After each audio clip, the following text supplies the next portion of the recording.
शांति।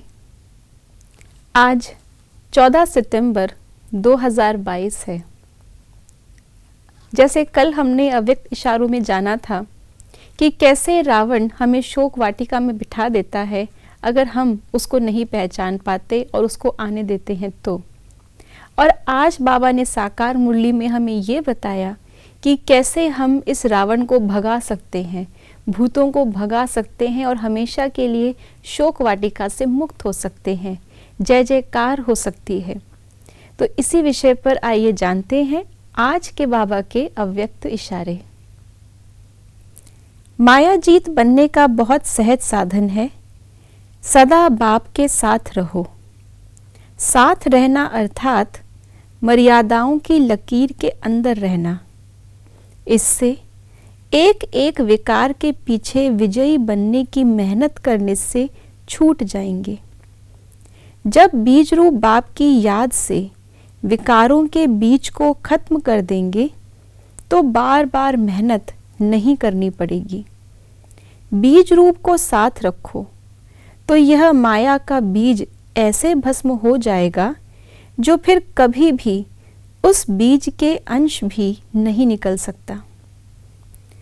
तो आज बाबा ने हमें बहुत सहज युक्ति बताई है कि कैसे एक बाप की याद से, उनके साथ से हम माया के बीज को, रावण के बीज को हमेशा के लिए ख़त्म कर सकते हैं।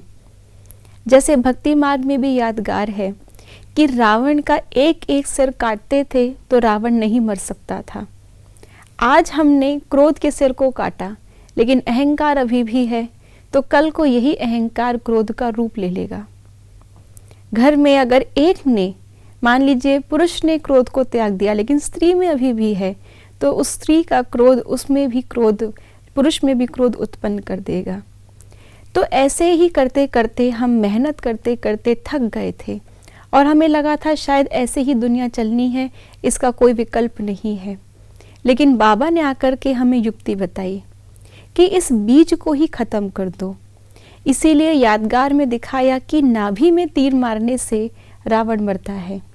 जैसे शरीर का सेंटर पॉइंट, जहाँ से पूरे शरीर की पालना होती है, वो नाभि कही जाती है। ऐसे ही जहाँ से सब विकारों की पालना होती है, वो बीज है देह अभिमान। तो अगर हम इस देह अभिमान के बीज को ही खत्म कर देंगे तो सारा का सारा रावण 10 शीश सहित धराशाही हो जाएगा और हम माया जीत बन जाएंगे। इसलिए ही बाबा ने कहा, अपने को आत्मा समझ मुझ बाप को याद करो, माम एकम याद करो। और कैसे? मन मनाभव हो जाओ। मन से हमेशा बाबा को साथ रखेंगे तो रावण पर जीत हुई पड़ी है, जय जयकार हुई पड़ी है। ओम शांति।